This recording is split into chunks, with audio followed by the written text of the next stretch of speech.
يا مكان، فوادي مقطوع من نور الدنيا، وادي ملوش خريطة ولا بتوصله شبكة، اسمه وادي الغراب. الناس تقول عليه مسكون، واللي يدخل فيه ما بيرجعش زي ما كان.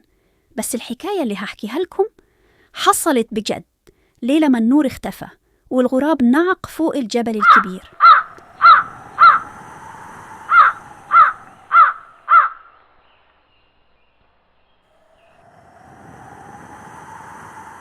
في أول ليلة من شهر بارد كان فيه فزاعة في نص الغيط، جنبها صبي صغير اسمه عياد. عياد كان بيرعى غنم عيلته، بس سمع صوت بيجري وراه. لف ورا ظهره، مفيش حد. بص على الفزاعة، كانت لسه في مكانها، بس إيدها كانت بتتحرك. عياد جري على القرية بيصرخ: النجدة يا أهل الله، الفزاعة بتتحرك. الناس ضحكت وقالوا له: يا ولد، ده أنت شكلك كنت نايم وتحلمت.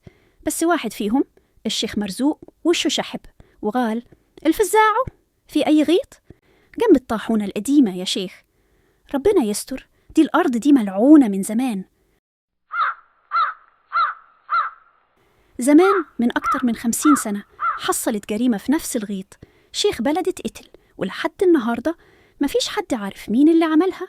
ومن ساعتها كل سنة في نفس الليلة بيختفي حد من القرية. السنة دي كانت دور عياد.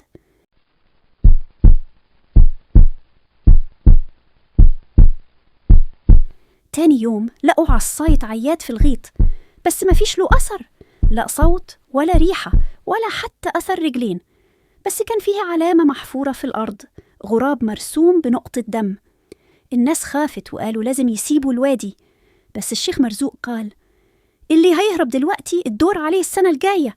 الحل الوحيد إننا نواجه السر القديم.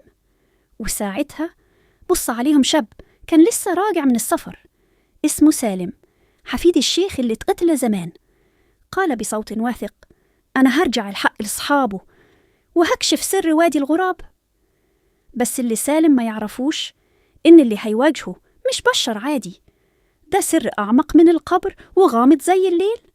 استنونا في الحلقة الجاية لما تعرفوا مين اللي بيحرك الفزاعة، وهل سالم هيقدر يواجهه قبل فوات الأوان؟